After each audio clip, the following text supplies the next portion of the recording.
오늘 말씀에 대해서 또 자세히 나누기 전에 몽골에 대한 이야기를 좀 몇 가지 해드리고 시작하겠습니다. 이제 몽골 사람들의 평균 수명이 우리나라보다는 조금 적습니다. 제가 한번 확인해 보니까 그 몽골인 평균 수명이 70대라고 합니다. 그래서 왜 이렇게 이분들의 수명이 적을까라고 또 찾아보니까 크게 두 가지인데요. 첫 번째는 고산지대라서 그렇다라고 합니다.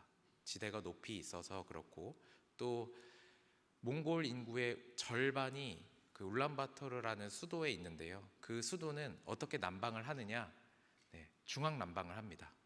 그러니까 큰 그 열을 떼어가지고 그 배관들이 이어져서 그 도시를 아예 이렇게 중앙 난방을 하는 구조예요. 그런데 어떠한 연료를 가지고 중앙 난방을 하냐면 바로 석탄을 가지고 중앙 난방을 합니다. 그러니까 겨울철에 몽골을 가면 특히 울란바토르에서는 별을 보기가 어려워요. 왜일까요? 매연이 심해서.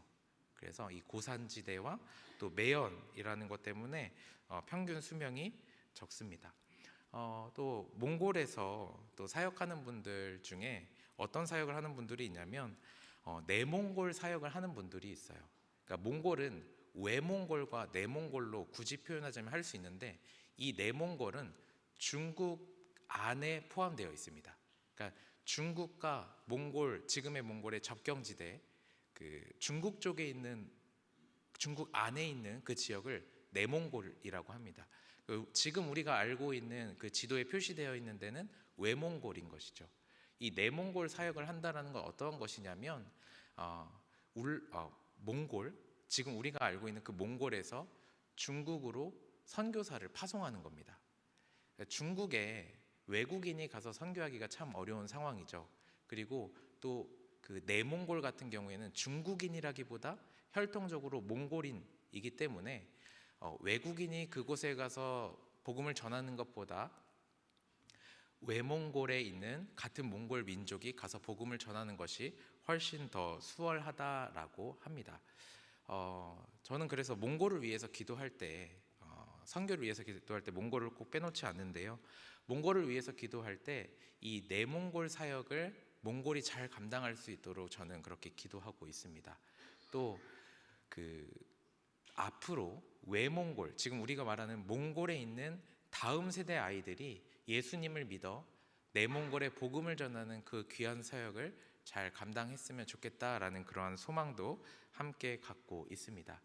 제가 이렇게 몽골과 또한 내몽골 선교 사역을 위해서 말씀을 드리는 것은 계속해서 여러분들에게 선교라는 것이 먼 이야기가 아니다라는 것을 느낄 수 있도록 알려드리고자 하는 것입니다. 그리고 또 우리가 지금 5번째 이 복음에 대한 시간을 갖고 있는데요. 처음에 구원의 동기부터 오늘 마지막 구원의 결과와 확신까지 이르는 이 5가지를 우리가 알고 다시 한번 되새기는 것에서 그치는 것이 아니라, 우리 개봉동과 서울에 있는 분들에게 복음을 전하는 것은 물론 먼 열방에 있는 이들에게 이 5가지의 내용이 잘 심겨져서 복음을 전하는 귀한 도구로 쓰임받기를 원하는 그 마음을 우리가 함께 품었으면 좋겠습니다. 오늘은 복음에 대한 5번째 시간이자 또 마지막 시간이 됩니다. 오늘을 끝으로 우리는 복음에 대해서 총 5가지로 설명할 수 있게 됩니다. 제가 청소년 시절에 학교에서 선생님이 알려준 거 딱 한 가지 중요한 거 있었는데요. 많지만 한 가지 있었는데, 그게 뭐냐면 설명할 수 있어야 진짜 아는 거다라는 거예요. 어떠한 정보를 내가 듣고 적고 하는 것에서 그치는 것이 아니라 그것을 가지고 누군가에게 이야기해주고 설명할 수 있어야 진짜 아는 거다라고 그렇게 말씀을 들었던 적이 있습니다. 자, 그래서 제가 여러분들에게 5주 동안 알려드린 그 복음에 대한 내용을 PPT로 한번 띄워보도록 하겠습니다.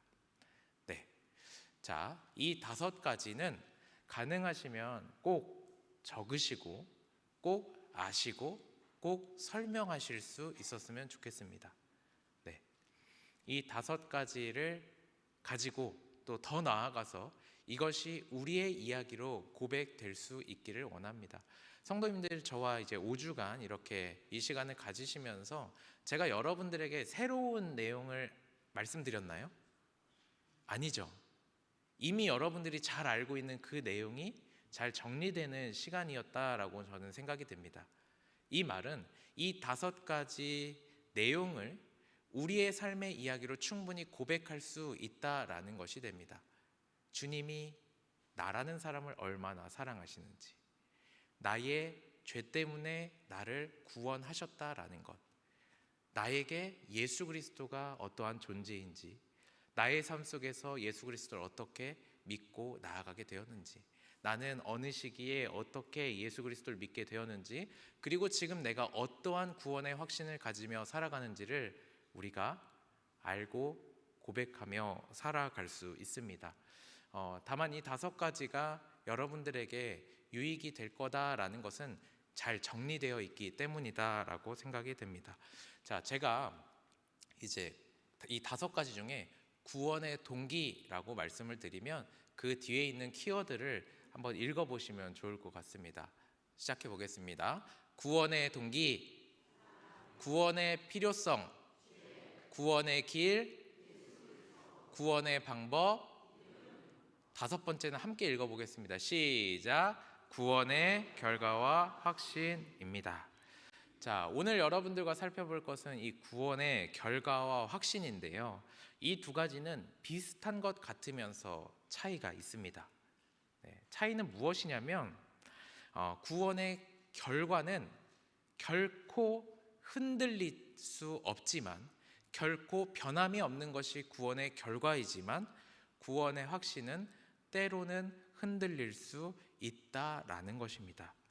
구원의 확신은 때로는 흔들릴 수 있지만, 구원의 결과는 결코 변함이 없고 흔들리지 않는다라는 것을 우리가 기억하며 구원의 결과와 확신에 대해서 살펴보도록 하겠습니다. 첫 번째, 흔들릴 수 없는 구원의 결과입니다. 먼저 흔들릴 수 없고 변함이 없는 이 구원의 결과를 요한복음 3장 16절이 이야기해 주고 있습니다. 요한복음 3장 16절을 한 목소리로 읽어보겠습니다. 하나님이 세상을 이처럼 사랑하사 독생자를 주셨으니 이는 그를 믿는 자마다 멸망하지 않고 영생을 얻게 하려 하심이라. 아멘. 네, 말씀을 그대로 띄워주시고요. 네, 요한복음 3장 16절은 구원의 결과에 대해서 뭐라고 이야기하냐면 멸망하지 않고 그리고 영생을 얻게 한다라고 말합니다. 구원의 결과는 2가지입니다. 첫 번째, 멸망하지 않는 것. 2번째, 영생을 얻는 것입니다. 네. 구원의 결과 첫 번째, 멸망하지 않는다라는 것에 대해서 말씀을 드려보겠습니다. 불뱀에 물린 이스라엘 사람들이 놋뱀을 보면 살게 되었을 때 그들에게는 믿음이 있었습니다. 하나님께서 허락하신 그 놋뱀을 보면 내가 산다라는 믿음을 가지고 있었습니다.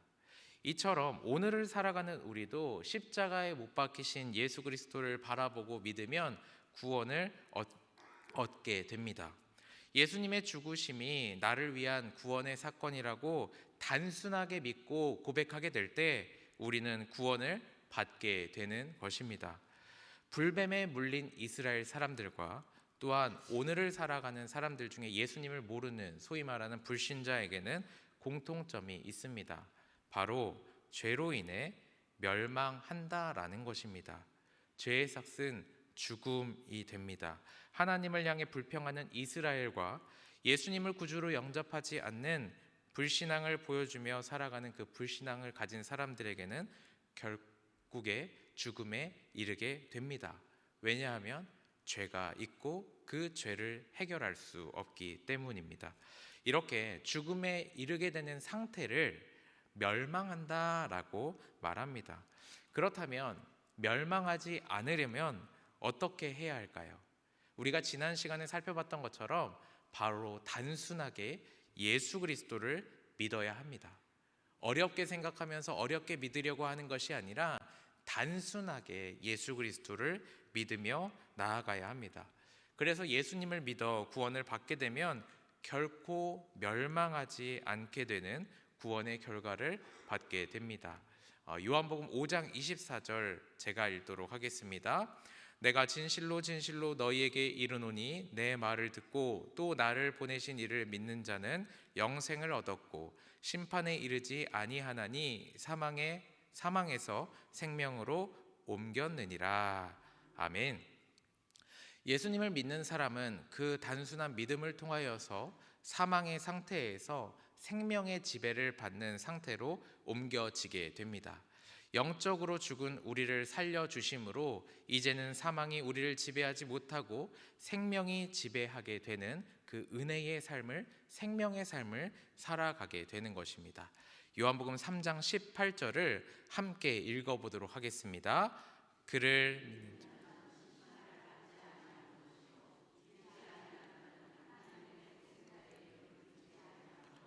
벌써 심판을 받은 것이니라. 아멘. 예수님을 믿는 자는 앞으로 심판을 받지 않게 됩니다. 왜냐하면 예수 그리스도 안에서 우리가 이미 심판을 받았기 때문입니다. 예수님께서 대신해서 우리를 대신해서 이미 심판 받으셨기 때문에 우리는 예수님을 믿으며 살아갈 때 심판을 받지 않게 됩니다. 하지만 예수님을 믿지 않는 사람은, 아직 예수 그리스도를 알지 못하는 사람은 심판 아래 놓여 있는 사람입니다. 우리가 경험하는 이 구원이 정말로 놀라운 것은 죽을 수밖에 없는 그 멸망 가운데 우리가 구원을 받았기 때문입니다. 성경에는 참 많은 심판이 등장하게 됩니다. 노아 홍수, 소돔과 고모라, 애굽, 그리고 마지막 종말 때에 하나님의 구원이 있고 또한 있을 것이며, 또한 그 안에 심판이 있을 것이고 그 안에 구원이 있다라는 것을 우리는 기억해야 합니다. 하지만 우리에게는 이미 심판이 지나갔기 때문에 현재에도 미래에도 영원히 심판을 받지 않게 됩니다. 이것이 구원의 결과 첫 번째, 멸망받지 않는다라는 것입니다. 구원의 결과 두 번째는 영생을 얻는다라는 것입니다. 영생이란 무엇인가에 대해서 제가 세 가지로 또 설명해 드릴 텐데 차근히 들어보시면 될 것 같습니다. 영생, 요한복음의 주제는 영생입니다.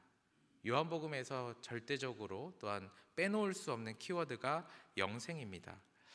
그리고 요한복음에서는 이 영생을 생명과 같은 단어로 표현하기도 합니다. 영생은 생명으로 요한복음에서 사용한다라는 것이죠. 영생은 생명입니다. 그런데 수식어가 붙습니다. 영원한 생명이라는 수식어가 붙습니다. 이 영원한 생명이다라는 것은 오는 시대의 생명을 말합니다. 미래적인 의미를 가지고 있다라는 것이죠. 다니엘서 12장 2절 함께 또 읽어보도록 하겠습니다. 땅의 티끌 가운데에서 자는 자 중에서 많은 사람이 깨어나 영생을 받는 자도 있겠고 수치를 당하여 영원히 부끄러움을 당할 자도 있을 것이며. 아멘. 다니엘서에서 말하는 영생은 앞으로 오게 되는 미래적인 축복의 생명을 말합니다. 쉽게 말하자면 우리가 부활 후에 경험하게 되는 그 생명을 말하고 있는 것이죠.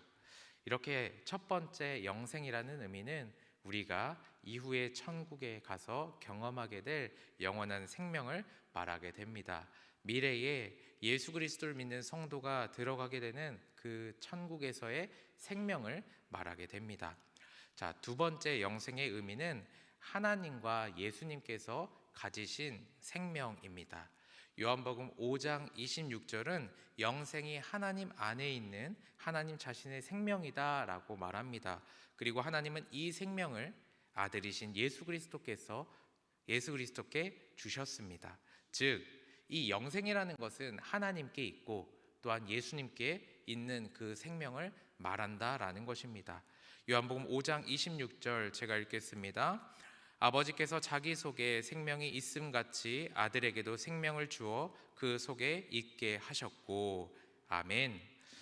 성경 곳곳을 보시면 예수님께서 자신이 생명이다라고, 영생이시다라고 말씀하십니다. 그렇기 때문에 예수님 안에 영생이 있다라는 것을 우리가 믿음으로 나아가야 합니다. 또 성경에서 말하고 있는 주님 안에 생명이 있다라는 것을 요한일서 5장 20절과 요한복음 1장 4절 그리고 로마서 6장 23절 우리가 함께 계속해서 읽어보도록 하겠습니다. 또 아는 것은 하나님의 아들이 이르러 우리에게 지각을 주사 우리로 참된 자를 알게 하신 것과 또한 우리가 참된 자 곧 그의 아들 예수 그리스도 안에 있는 것이니 그는 참 하나님이시요 영생이시라. 그 안에 생명이 있었으니 이 생명은 하나님의 빛이라. 영생이니라.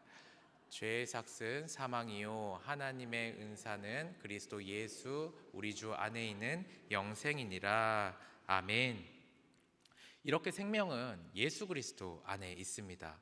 그렇다면 우리는 이 생명을 어떻게 얻을 수 있을까요? 바로 단순하게 믿음으로 이 영생을 얻게 되는 것입니다. 예수 그리스도와 예수 그리스도께서 우리에게 구원을 베풀기 위해서 하신 그 십자가 사건을 믿음으로 우리는 영생을 얻게 되는 것입니다. 영생에 대한 세 번째 의미는 저는 이것이 가장 중요하다라고 생각을 하는데요. 물론 다 중요하지만 너무 중요하다라고 생각합니다. 요한복음 17장 3절은 영생이란 하나님과 예수님을 아는 것이다 라고 말합니다. 제가 읽겠습니다.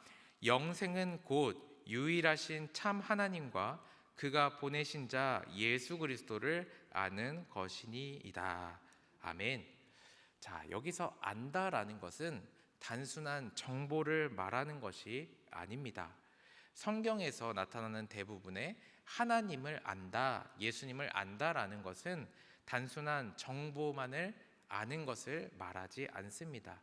그러면 어떠한 것을 아는 것을 말하느냐?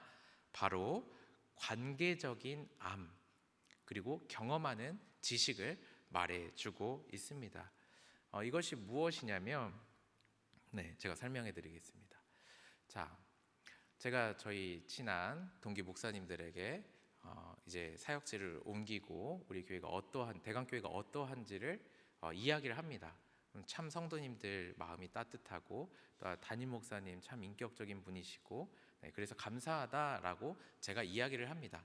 그러면 제 동기 목사님은 그 이야기를 듣고 대강교회 성도님들은 참 마음이 따뜻하고 하시고 우리 담임 목사님 참 인격적인 분이시구나라는 정보를 알게 됩니다. 이게 정보를 알게 되는 겁니다. 그런데 제 동기가 여러분들을 한 번도 만나보지 못하고 저희 담임 목사님 한 번도 만나보지 못한 저희 동기가 인격적으로, 관계적으로, 또한 체험적으로 우리 대강교회를 안다라고 할 수 있을까요? 없을까요? 없죠. 동기와 제가 있을 때 둘 중에 체험적으로, 관계적으로 대강교회를 알고 담임 목사님을 아는 사람은 바로 저입니다. 성경에서 말하고 있는 것이 하나님을 안다라는 것이 이러한 관계적인 지식을 말하고 있습니다. 그래서 우리가 하나님에 대해서 알아갈 수 있는 그러한 체험을 할 수 있는 중요한 요인이 바로 무엇이냐면 바로 이러한 영생입니다. 이 영생을 가지고 살아간다라는 것은 이후에 천국에 올라가서 누리는 영원한 생명, 미래적인 축복을 말하기도 하지만 오늘을 살아가는 우리가 하나님을 인격적으로 알고 그 말씀대로 살아가는 것을 의미합니다. 성도님들 연애하시고 또 결혼하시고 또 가족들과 이렇게 살아가면서 서로에 대한 내용을 잘 아시죠? 서로에 대한 이야기도 잘 아시죠? 어떻게 하다가 그렇게 잘 알게 되셨을까요? 어떻게 하시다가? 저는 그게 대화라고 생각해요. 사랑하는 사람과 내가 대화하면서 이 사람은 이걸 좋아하는구나. 그런데 이 사람은 이걸 싫어하는구나. 우리 가족들 경험하면서 참 이걸 좋아하고 이걸 싫어하고 또 때로는 이걸 잘하기도 하고 이걸 못하기도 하고 이런 대화를 통해서 우리가 인격적인 관계를 경험하게 되는 것 같습니다. 상대방이 어떠한 것을 좋아하는지를 제가 알아요. 그러면 제가 상대방이 원하는 것을 그대로 행동하려고 노력하고 표현하려고 노력한다면 제가 그 상대방과 저희 아내와 친밀해질까요? 멀어질까요? 친밀해지겠죠. 그런데 제가 알아요. 저희 아내가 어떠한 것을 별로 좋아하지 않고 별로 좋아하지 않는 것을 알아요. 그런데 제가 그걸 알면서도 안 해요. 그대로 싫어하는 것을 제가 고지고대로 해요. 그럼 제가 제 아내와 멀어지게 될까요? 가까워지게 될까요? 네. 제가 이 말씀을 드리는 이유는 하나님과 우리와의 관계가 그렇기 때문이에요. 성도님들, 우리 주보를 통하여서 또 백대 기도를 통하여서 하나님이 뭘 원하시는지, 우리가 어떻게 고백해야 되는지를 우리는 너무나도 많이 알아가고 있어요. 네. 어떻게 보면 우리가 그것을 아는 것, 어떠한 정보에서 그친다라는 것은 어떤 정보의 파도에 휩쓸리는 것과 같다라고 볼 수 있어요. 정처 없이 떠다니는 거죠. 그런데 우리가 이것을 기억했으면 좋겠습니다. 하나님께서 말씀을 통하여서 우리에게 내가 어떻게 살아가기를 원하시는지를 말해주고 계신다라는 것.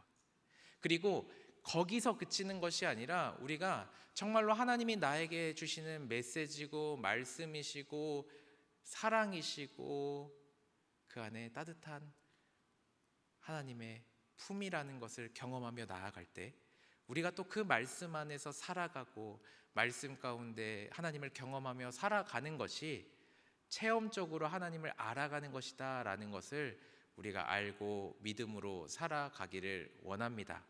이것이 바로 영생을 가진 사람들의 특권입니다. 하나님을 경험하는 것. 우리가 때로는 기도를 여러 가지로 표현할 수 있지만 하나님과 교제한다라고 말하죠. 네. 이 영생이 없는 사람들, 믿음이 없는 사람들이 하나님과 교제할 수 있을까요? 없어요. 그냥 이야기하는 거예요, 일방적으로. 그런데 영생을 가지고 예수 그리스도를 믿는 사람들은 하나님이 원하시는 것을 말씀으로 알고 그 말씀을 부여잡고 삶 가운데 살아내려고 하는 그 축복을 받은 이들이다라는 것을 우리가 기억하며 나아가기를 원합니다. 그렇다면 성도에게 있어서 기쁨이란 무엇인가? 저는 하나님의 말씀이 선포되고 그리고 그 말씀을 우리가 붙잡고 기도하고 살아내는 그 과정을 통하여서 성도가 기뻐해야 한다라고 생각합니다. 그리고 그것을 하나님께서 기뻐하신다라고 고백하며 살아가고 있습니다. 사랑하는 성도님들, 우리의 구원자 되시며 우리를 사랑하시는 하나님께서 허락하신 그 영생과 그 체험과 그 관계와 그 교제의 축복을 누리며 살아갈 수 있기를 원합니다. 이미 하나님께서 우리에게 주신 그 축복을 아무렇지 않게 생각하는 것이 아니라 그냥 너무나도 당연한 것으로 생각하는 것이 아니라 그것보다 더 좋은 것이 축복이다라고 생각하면서 살아가는 것이 아니라 하나님께서 주신 그 영원한 생명을 가지고 더 가까이 하나님께 나아가고 더 하나님의 말씀대로 살아가고 더 하나님의 기쁨이 되어 살아갈 수 있는 우리 성도님들 될 수 있기를 소망합니다. 네, 그 영생에 대한 내용 간단하게 세 가지로 정리해 보도록 하겠습니다. 우리는 예수 그리스도를 통해 이 성령으로 하나님과 친밀한 교제를 나누며 하나님을 경험하며 살아가게 됩니다. 지금 우리가 하나님을 경험하기 때문에 우리 안에 영생이 있다라는 것을 우리가 다시 한번 살펴볼 수 있습니다. 그리고 영생이라는 것은 하나님과 예수님을 아는 것이며 동시에 사귐과 교제를 통해 영생이라는 것이 내가 주님 안에 거하고 주님이 나와 함께 하는 삶이다라는 것을 알아야 합니다. 그렇기 때문에 영생은 생명 자체뿐만 아니라 삶이다라고도 표현할 수 있습니다. 사랑하는 성도님들, 우리는 이렇게 영원한 생명을 누리며 영원한 삶을 주님과 함께 살아가고 있다라는 것을 기억하며 그 삶을 기꺼이 살아낼 수 있기를 원합니다. 지금까지 저는 여러분들과 이 구원의 결과, 멸망하지 않으며 또한 영생을 얻게 된다라는 것에 대해서 살펴보았습니다. 다음으로는 구원의 확신에 대해서 살펴보도록 하겠습니다. 제가 구원의 확신에 대해서 어떻게 여러분들에게 말씀을 드렸냐면 흔들릴 수도 있는 확신이다라고 말씀을 드렸습니다. 네, 그런데 흔들리기를 원하는 마음에서 말씀을 드리는 것이 아니라 간혹 이것이 흔들릴 수도 있다라는 것을 말씀을 드리는 것입니다.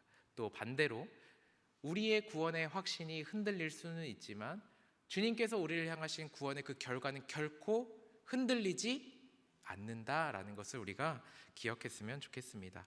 이 구원의 확신이란 어떠한 것이냐면, 자, 한번 따라해 볼까요? 내가 구원을 받았다는 사실을 확실히 믿는 것입니다. 네, 내가 구원을 받았다라는 그 사실을 확실하게 믿는 것이 바로 구원의 확신인 것이죠. 그런데 많은 사람들이 확실하게 이 사실을 확신하지 못하는 경우가 종종 있습니다. 왜냐하면 구원의 확신이 흔들릴 수도 있기 때문입니다. 우리 이곳에 있는 대강교회 성도님들, 그리고 우리 대강교회 모든 성도님들, 구원의 확신이 흔들리시지 않으실 줄 알고 또 믿지만, 또 우리가 살아가면서 이 구원의 확신에 흔들리는 사람들을 마주하게 될 수 있습니다. 그러면 우리가 함께 영가족으로서 이들을 어떻게 대해야 하는지, 이들을 위해서 무엇을 우리가 해야 하는지를 말씀을 드려보도록 하겠습니다. 구원의 확신은 강요한다라고 해서 되는 것이 아닙니다. 성도님들, 우리 자녀들 키워보셔서 아시죠? 네, 예수님 믿어야 된다, 믿어라 하면 믿습니까? 교회에 나와서 예배드리고 하나님의 말씀을 듣고 하나님을 인격적으로 경험하는 이 과정을 통하여서 구원의 확신을 얻게 되는 것이지, 누군가 우리 아이들에게, 사람들에게 예수님 믿으면 구원을 받습니다라는 정보를 주입하면서 구원의 확신을 갖게 되는 사람은 없습니다. 그래서 이 구원의 확신은 강요해서 될 문제는 아닙니다. 물론 우리가 자녀들을 양육하고 또 하나님을 더 알아가기를 원하는 사람들에게 하나님에 대해서 더 알려주고 또 하나님은 어떠한 분이신지를 더 강하게 이야기해 주는 것은 필요하지만, 제가 말씀드리는 것은 이 확신이라는 것이 강요로만 되는 것은 아니다라는 것입니다. 이 강요로 되는 것이 아니기 때문에 어떻게 우리가 해야 하냐면, 앞에서 간단하게 말씀드린 것처럼 하나님에 대해서 잘 설명해 주셔야 됩니다. 여러분, 제가 처음에 5가지 복음에 대해서 이렇게 띄워드렸죠. 이 5가지를 여러분들의 입술로 우리 자녀들에게, 또 예수님을 믿지 않는 분들에게 전해주셔야 됩니다. 잘 알려주시고요, 계속해서 기도해 주셔야 합니다. 구원의 확신이 흔들리는 분들에게 제가 잘 설명해 주셔야 된다라고 말씀을 드렸는데, 앞에서 말씀드린 이 5가지 한번 해볼까요? 구원의 동기는 뭘까요? 구원의 필요성은 뭐죠? 구원의 길은? 구원의 방법은? 그리고 오늘 우리가 살펴보고 있는 것은 구원의 확신과 결과와 확신, 이 5가지를 잘 설명해 주셔야 되는데, 또 더불어 우리가 이 구원의 확신에 있어서 더 분명하게 이야기해 줘야 하는 것이 3가지가 있습니다. 자, 첫 번째, 구원의 확신은 하나님의 약속을 믿음으로 구원을 확신한다라는 것입니다. 우리가 무엇을 통하여서 구원을 확신하느냐? 바로 하나님의 약속입니다. 예수님을 믿으면 살고 믿지 않으면 죽는다. 하나님은 우리에게 예수 그리스도를 보내주셨고, 주님을 믿음으로, 우리가 주님을 믿음으로 구원을 받는다라는 것, 그것이 바로 하나님의 약속입니다. 이 약속이 분명하게 각 사람들에게 다가오고, 각 사람들이 이와 같은 믿음을 가지며 나아갈 때, 내가 구원을 받았구나라고 확신하게 됩니다. 성도님들, 예수님을 믿고 교회를 온 경우와 예수님을 믿지 않은 채 교회에 와서 예수님을 믿은 경우를 한번 예를 들어볼까요? 다시 말씀드릴게요. 첫 번째, 이 A라는 사람은 예수님을 교회 밖에서 다양한 경로를 통하여서 믿고, 내가 예수님 믿었으니까 교회 가야겠다라고 해서 왔다라는 거예요. 이게 A. B라는 사람은 예수님을 알지 못해요. 믿음이 없어요. 그런데 교회에 왔어요. 교회에 와서 예배를 드리고 여러 가지 신앙생활을 통하여서 주님을 구주로 영접했어요. 여러분들은 어떠한 경우에 속하십니까? A세요? 아니면 B세요?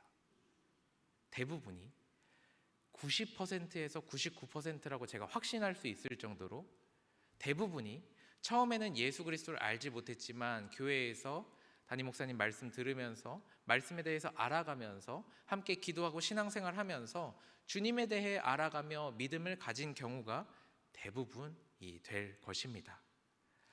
자, 이렇게 우리가 예수 그리스도를 몰랐지만 교회를 통하여서 하나님을 알게 될 때 중요한 것은 우리가 하나님의 약속을 듣게 된다라는 것입니다. 하나님께서 우리를 향하신 그 구원의 계획과 구원을 통한 하나님의 그 사랑의 마음을, 그 하나님의 약속을 우리가 듣고 예수 그리스도를 믿게 됩니다. 그래서 누군가에게 복음을 전하고 싶다, 누군가를 전도하고 싶다라고 한다면 물론 우리가 이 5가지 내용을 가지고 우리의 입술로 고백하는 것도 필요하겠지만 중요한 것은 교회로 예수님을 믿지 않는 분들을 모셔오는 겁니다. 모셔온다라고 해서 그 순간 예수님 이제 나 믿습니다 하게 될까요? 아니죠. 그런데 계속해서 믿지 않는 분들이 교회에 나와서, 때로는 믿지 않는 가족들이 있다면 교회에 나와서 말씀을 듣고 그 하나님의 약속을 통하여서 구원의 확신을 가질 수 있도록 우리가 그 역할을 감당해야 합니다. 이 구원의 확신을 설명해 줄 때 두 번째는 무엇이냐면 이 영생의 현재적 축복을 통해 구원을 확신한다라는 것입니다. 제가 앞에서 요한복음의 주제가 영생이다라고 말씀을 드리고 그 안에 미래적인 축복의 의미가 있다라고 말씀을 드렸습니다. 그런데 동시에 제가 앞에서 간단하게 말씀드린 것처럼 현재적인 축복의 영생의 의미를 함께 담고 있습니다. 요한복음 5장 24절을 우리가 함께 읽어보도록 하겠습니다. 내가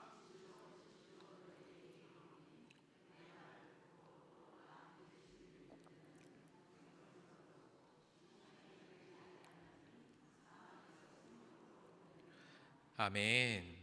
여기서 영생을 얻었다라는 말의 시제는 과거도 아니고 또 미래도 아닙니다. 바로 오늘 현재를 말해주고 있습니다. 영생을 얻는다라는 것은 영생을 얻을 것이다 라는 것이 아니라 예수님을 단순하게 믿는 그 즉시 영생을 살아가게 된다라는 것을 의미합니다. 그래서 이 영생을 가졌다라는 것은 지금 내가 영생을 소유하고 있다라는 말을 하고 있는 것입니다. 예수님을 믿는 사람은 이미 이 영생을 가지고 있습니다. 예수 그리스도를 구주로 영접하는 사람은 이미 이 영생을 소유한 사람들입니다. 물론 영생이라는 것이 우리가 죽어서 천국에 가는 미래적인 축복의 의미가 강하기도 하지만 오늘 이 본문에서 주어지는 영생이라는 것은 현재적인 축복의 영생을 말하고 있습니다. 내가 지금 예수 그리스도를 믿음으로 하나님 나라의 백성으로 살아가는 것이 바로 이 영생으로 가능하게 된 일입니다. 그렇기 때문에 우리가 구원의 확신을 가지며 살아가게 된다라는 것입니다. 마지막으로 살펴보기를 원하는 구원의 확신 세 번째는 예수님이 내 안에 계시기 때문에 구원을 확신한다라는 것입니다. 성도님들, 만약에 구원의 확신을 하기 위해서 죽어봐야 안다라면 얼마나 불안할까요? 우리는 구원의 확신을 가질 수 없습니다. 예를 드는 거예요. 우리는 구원의 확신을 가질 수 없어요. 우리가 죽어서 천국에 가봐야 아는 문제입니다 라고 한다면 우리는 조마조마한 삶을 살아갈 수밖에 없을 것입니다. 하지만 하나님께서는 우리가 영생을 얻었다라는 그 사실에 대한 확신을 가지고 흔들림 없는 신앙생활을 하시기를 원하십니다. 내가 하나님의 자녀가 아니면 어떡하지? 천국에 들어가지 못하면 어떡하지? 라는 그러한 걱정과 그런 애매한 자세로 하나님께서는 우리와 관계를 맺길 원하시지 않습니다. 충분히 우리가 하나님의 사랑을 느끼길 원하고요. 충분히 하나님께서 우리를 향한 구원의 계획을 알고 믿음으로 살아가기를 원합니다. 이것을 통하여서 하나님께서는 우리가 하나님 아버지에게 온전하게 기대고 의지하며 또한 그 사랑에 반응하며 예배하며 나아가기를 원한다라는 것을 우리가 기억해야 합니다. 우리가 예수 그리스도를 믿고 구주로 영접했다면 주님께서는 우리 안에 계시며 영생이신 예수 그리스도를 믿음으로 예수님을 우리가 소유하며 영생을 얻게 된다라는 것 우리가 함께 기억하기를 원합니다. 만약에 누군가 이 성경책 안에 10억짜리 수표를 넣어서 여러분들에게 주었다면 그것을 받게 될 때 여러분들은 이 성경책과 함께 10억의 수표를 받게 되는 것입니다. 이처럼 예수님이 내 안에 오시게 되고 내가 예수 그리스도를 모시게 될 때 예수 그리스도 안에 있는 영생도 함께 우리가 받게 되는 것입니다. 영생을 소유하고 있기 때문에 지금 죽어도 천국에 갈 수 있는 것이고 지금 죽어도 영원히 살아갈 수 있게 되는 것입니다. 이와 같은 구원의 확신을 가지며 살아갈 수 있기를 원합니다. 말씀을 마무리하도록 하겠습니다. 사랑하는 성도님들, 예수님을 믿음으로 말미암아 얻어지는 그 구원의 결과는 멸망하지 않음과 영생을 얻게 된다라는 것입니다. 그리고 우리가 구원을 확신할 수 있는 이유는 하나님의 약속을 듣고 믿기 때문입니다. 오늘 하루 영원한 생명을 살아감으로써 우리는 구원을 확신하게 됩니다. 그리고 예수 그리스도가 내 안에 계심으로 우리는 구원을 확신할 수 있게 됩니다. 사랑하는 성도님들, 구원을 받았음을 확신하며 살아가고 계십니까? 하나님의 영생이 예수 그리스도를 통해 여러분들에게 전해지셨음을 믿으십니까? 영생이 미래적인 축복이며 동시에 오늘 우리에게, 지금 우리에게 주어진 현재적인 축복이라는 것도 믿으십니까?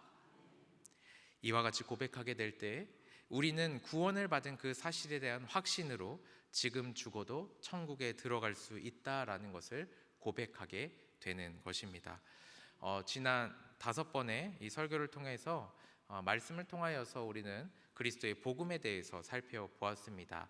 구원의 동기는 사랑이고 구원의 필요성은 죄이고 구원의 길은 예수 그리스도이며 구원의 방법은 믿음이다라는 것, 그리고 오늘 우리는 구원의 결과와 확신까지 살펴보았습니다.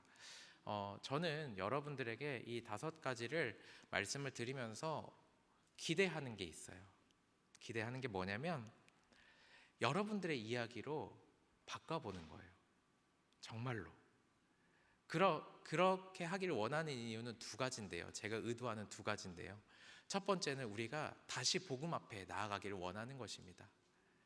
여러분들, 우리가 신앙생활하면서 복음이라는 단어를 얼마나 많이 듣습니까? 이 예수님이라는 단어를 얼마나 많이 듣습니까? 우리가 하나님의 백성이고 우리가 천국 소망을 두며 살아간다라는 것, 영생을 가지며 살아간다라는 것 너무 많이 들어요. 그런데 때로는 우리가 너무 많이 듣는, 중요하기 때문에 너무 많이 듣는 이 복음에 대해서 때로는 무감각할 수 있기 때문에 우리가 복음에 대해 다시 한번 바로 설 수 있기를 원합니다. 이 5번의 이 말씀의 시간도 중요하지만 결국에는 여러분들이 여러분들의 자리에 앉아서 여러분들의 고백을 적어 내려가는 것, 그리고 다시 한번 정말로 주님께서 나를 사랑하시고 정말로 예수 그리스도께서 나의 유일한 구원의 길이시며 내가 주님을 믿어 내가 구원의 확신 가운데 살아가고 있구나라는 것을 경험할 수 있기를 원합니다. 그리고 2번째는 우리가 받은 이 구원의 선물, 이 복음을 나만 가지고 살아가는 것이 아니라 전도하고 선교에 힘쓰며 살아가기를 원합니다. 제가 전에도 말씀을 드렸는데 물이 고이면 어떻게 될까요? 썩죠. 그런데 이 물이 깨끗해지려면 어떻게 해야 될까요? 흘러야 됩니다. 저는 우리 사랑하는 성도님들이 이 구원의 축복을 그냥 나만 이렇게 꼭 안고 있는 것이 아니라 내 가족들에게, 내 이웃들에게, 선교지에 있는 이들에게 흘려보낼 수 있기를 원합니다.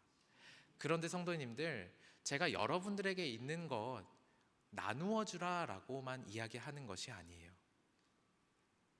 여러분들이 축복의 통로라는 것을 기억하기를 원합니다. 여러분들이 하나님의 도구라는 것을 기억하기를 원하고요. 하나님의 통치 방법이 여러분들을 청지기로서 사용하기를 원하신다라는 것을 기억하시기를 원합니다. 이 말은 어떠한 것을 의미하냐면, 우리가 가지고 있는 이 복음을 흘려보내고 사랑을 전하며 나아갈 때 하나님께서 더 큰 사랑을 우리에게 채워주신다라는 것입니다. 우리가 섬기기를 원하고 복음을 전하기를 원하고 선교하기를 원할 때 하나님께서 우리의 필요를 채워주시며 그 복음에 합당한 삶을 살아가게 해주실 거다라는 것을 믿음으로 주님을 신뢰하며 나아갈 수 있는 우리 모든 대광의 영가족들 될 수 있기를 주님의 이름으로 축복합니다. 아멘.